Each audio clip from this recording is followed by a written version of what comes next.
I want to talk to you about cutting costs here and how do you lower retail expenses without killing product quality. I mean, it's important to understand that when you are running a retail operation, you have all kinds of costs that you need to really manage, right? But the whole thing is that you have to really understand that for you to really make money, you have to actually be able to save money in some cases. So here's a strategy I want you to think about. So when we talk about cost cutting, we're talking about cutting the costs that are really going to impact your bottom line in a long way. I'm not asking you to cost everything. You got to cost strategically here. So what is cost cutting here? So cost cutting is a strategy really behind reducing the expenses associated with your retail store. So there are various types of costs you can cut, from operating expenses to for your location through to staffing and labor costs. And if you are spending too much money on rent, for example, cost cutting might mean downsizing to a smaller store, reducing operating hours and the amount spent on labor, for instance, or let's say renting a section of the store to another retailer. That's totally possible. All three activities reduce costs associated with running the business in the first place, when you really think about it that way, right? Now, there are several reasons for cost cutting, and first of all, you have economic downturn. I mean, COVID is actually behind us, but you know what? Something else might happen again. It's one of those things where nobody knows what the future holds. So it's for you to actually manage your business in a way that you are able to mitigate risk that come to your business, that actually that your business faces all the time. You also have financial distress. So running a retail store is an emotional roller coaster. For some small business owners, the financial pressure of committing to a lease, paying salaries, and employee perk packages is overwhelming. So cost cutting helps ease that pressure. So by evaluating your biggest expenses and cutting them back as much as possible, there is less pressure to sell insane levels of stock to pay for them, right? It's all about surviving in the short run too. You can also increase profit margin. So every retailer wants to make a profit. So by cutting costs, your profit margin becomes significantly higher, as this reduces your break-even point. Fewer dollars spent on rent, salaries, or employee benefits means more dollar left in your business's bank account. So this improved cash flow gives many retailers a sense of financial security when you think about it, and that's what you have to really look up for, because the bottom line here is that a healthy profit margin means you don't have to sell as much inventory to still have money in the bank after paying for business expenses.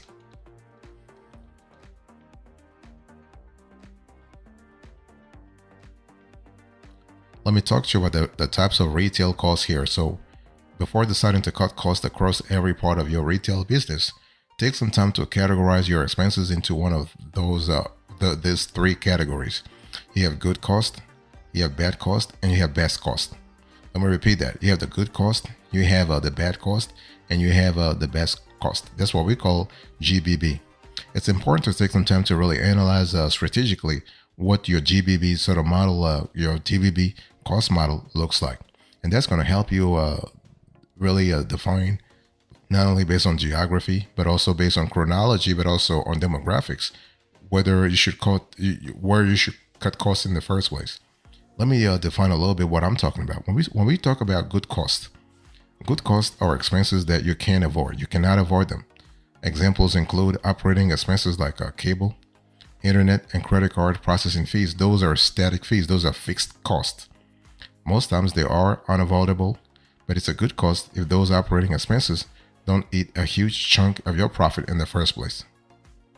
So that's really good. And you also have bad costs. So bad costs are retail expenses that eat profits.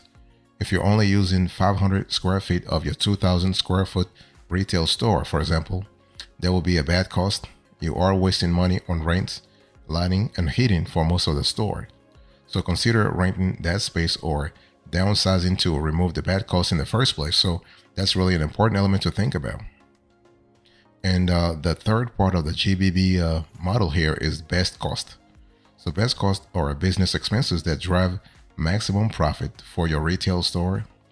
You might have negotiated the best possible price with a supplier, or used the cash for marketing strategies with a high return on investment. And this could be a great possibility for you in terms of optimizing your profit margin. Say, let me give you an example. Say you are spending $500 per month on Facebook advertising to reach people in your local area. Sales data shows that Facebook is the biggest customer acquisition channel for you. Your store generates $10,000 in monthly revenue from people who have visited off the back of an advert. In that case, Facebook advertising is the best cost, one you can afford to keep, because we are speaking about a variable cost that actually has a high ROI.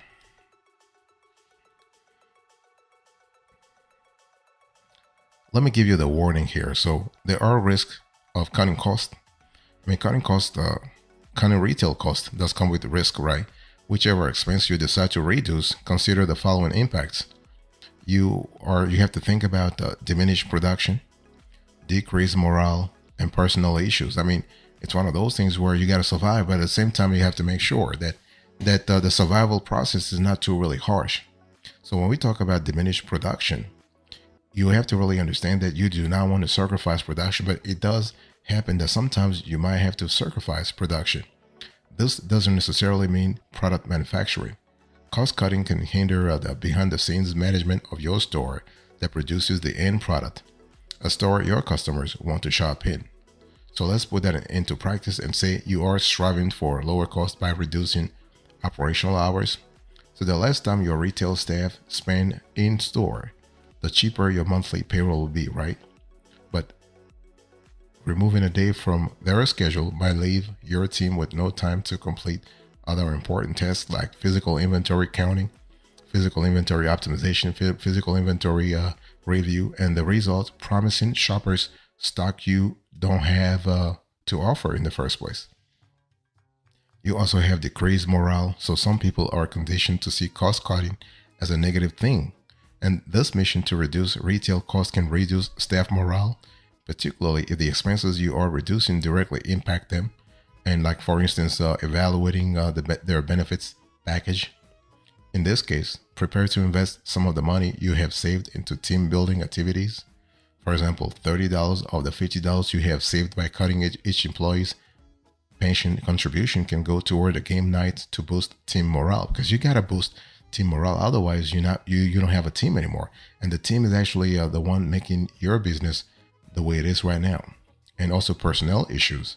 So speaking of cutting costs that directly affect your retail staff, always be aware of how cutting your expenses impacts your employment contracts. You want to avoid a wrongful termination suit by keeping the promises you made in your contract, specifically relating to business travel opportunities, paid training, and agreed working hours. Some employees might vote with their feet and quit their jobs if costs are too restricted. In that case, consider the cost of any severance packages that keep you in good standing with previous employees. So those are things you always got to think about, cost versus benefits. Think about that. Let me talk to you about the steps you need to follow here in terms of cutting costs. How do you cut costs and reduce business expenses in the first place? Number one, and this is really important, you want to focus on customer retention, not acquisition. For many retailers, customer acquisition is one of the biggest marketing goals, but turning effort to customer retention could reap more financial rewards and, more importantly, be a more cost-efficient means of boosting sales. So it costs retailers more than 5 times the amount to acquire a new customer than to re-engage an existing one. You want to audit expenses and cut the unnecessary ones. I said the unnecessary one. This is important. So there are plenty of operational expenses retailers incur. While some of these are essential, some are just nice to have. So take stock of those expenses and compare their cost to the value they provide to your retail business. That includes internet, phone, and cable subscription, credit card fees, electricity and utilities, other administrative costs.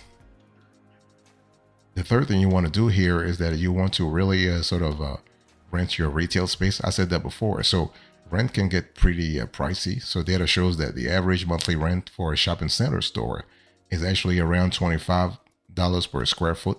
So to contribute to the cost of operating your shop, consider renting out your space for events or other retailers. Perhaps you have a lot of space, and there is an easy way to make room for displays from other retailers or businesses. If you rent out that space, you may be able to improve profits even further by negotiating a portion of the sales. So that's really cool.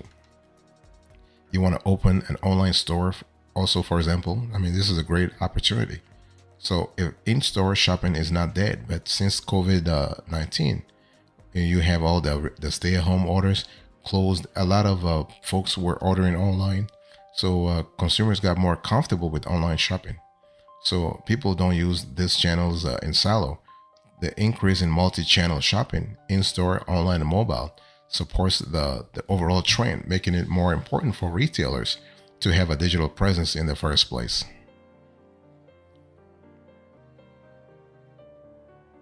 Now I want to talk to you about reducing shipping costs. So shipping is a necessary expense, especially for retailers with an online store that really coincides with their physical location. But there are ways you can minimize the cost. So you want to reduce the package sizes. You want to use the shipping bags for shipping bags or poly mailers. You want to use one type of box that can be resized in multiple ways. Negotiate rates with shipping partners. This is a great way to reduce costs down the road. Next, you want to take advantage of business relationships. So if you have been a loyal customer to your vendors or suppliers for years, oftentimes retailers can negotiate a new lower rate for the same products. So bulk pricing could be an option, or the vendor can throw in a free shipping, totally possible. You want to automate repetitive tasks. So cost cutting doesn't just mean reducing business expenses. You can cut costs on certain things and increase profitability with automation, taking repetitive tasks off your retail staff's plate, giving them time to focus on higher impact tasks. So this is really cool. Now, automation helps retailers save time and effort, which really, when you think about it, ultimately results in reduced costs. It also frees up existing employees to contribute to the business in more impactful ways, helping grow instead of simply maintaining business.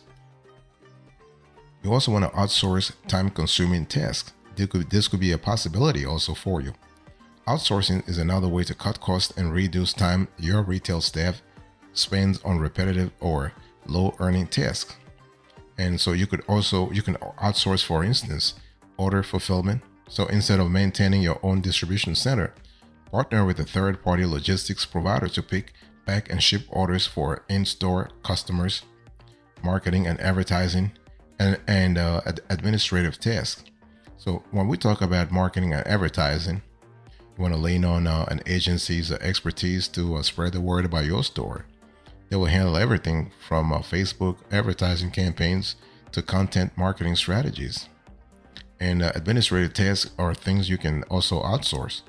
Bookkeeping, for example, is an important part of running a retail store. You want to outsource it to a professional bookkeeper or accountant to make sure your accounts are submitted correctly. So that's really cool.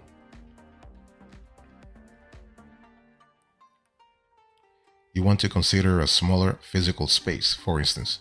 So if you're a retailer experiencing, let's say, significant sales online, it might make sense to go online completely. But before doing so, make sure your online customers do not depend on the in-store experience as part of their shopping.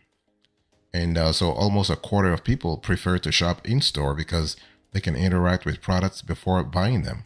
In that case, you want to consider actually a low inventory store. So reduce operational costs such as light, rent, and heating with a smaller store, showcasing just a handful of core items. And the showrooming method allows the customers to visit and interact with the product, then visit your e-commerce website to complete their purchase. So if it's not really feasible to maintain a brick and mortar all year, consider opening a pop-up shop to create the in-store experience your online shoppers crave.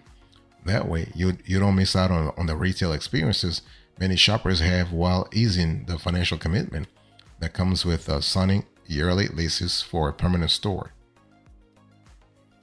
Next, you want to evaluate your marketing options. And so when trying to reduce costs for your retail store, consider the time versus dollar investment you spend on marketing, for example.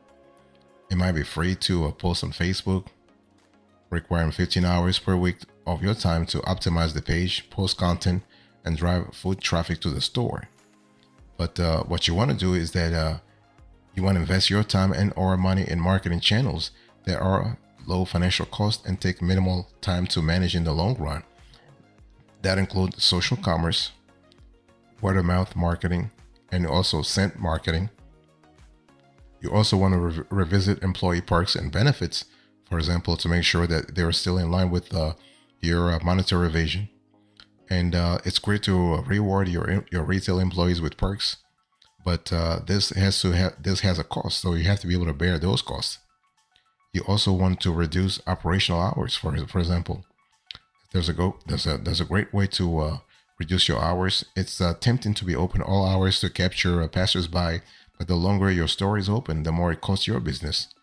So lighting, heating, staffing, and labor costs all need to be considered.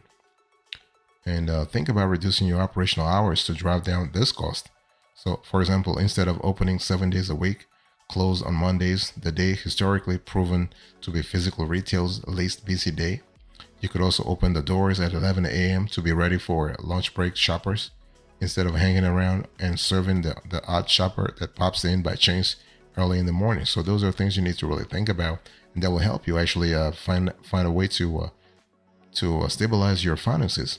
You also want to limit travel expenses.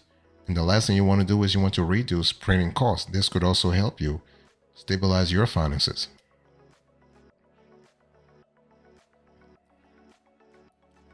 Now, the big question is, does your retail store need to cut costs? It really depends upon your operation, depends upon your geography, depends upon your demographics and your target audience in general. So the opportunities to cut retail costs vary, really, depending on the size of the business, the type of product, the sales model, and other characteristics. And as usually the case, there is no one size fits all solution for cutting costs while maintaining product quality. Some retail stores have space to rent out to reduce operational costs. Others see greater savings by automating the repetitive tasks their sales associates deal with on a daily basis. So problem solve the areas where your costs are generating the least value, so you don't have more, so you can have more capital to focus on growing your business. It's actually the best way to cut costs and run a profitable retail store in the first place. So bottom line here is that you have to think about how to reduce operating expenses. So reducing staff cost by hiring fewer employees or using more part-time or temporary workers. Reducing or eliminating non-essential expenses such as travel, entertainment, or office supplies. Improving operational efficiency by streamlining processes or using more automation. Purchasing cheaper or generic supplies instead of brand names. That's the great opportunity there. And renegotiating contracts with vendors or service providers. And it's important to understand that when we talk about operating expenses in retail, we are speaking about cost of goods sold, inventory, labor, rent, utilities, and other day-to-day expenses. It's another element to think about. And you can avoid a high operating cost by actually increasing efficiency, decreasing waste, using less expensive materials, and streamlining processes in general. And so it's important to understand that for you to improve your retail operations, you can try to improve store layout and design, optimize stock levels and product mix, improving customer service, reducing shrinkage and losses, improving employee training and development, and streamlining store processes and procedures. So that should be really good down the road anyway.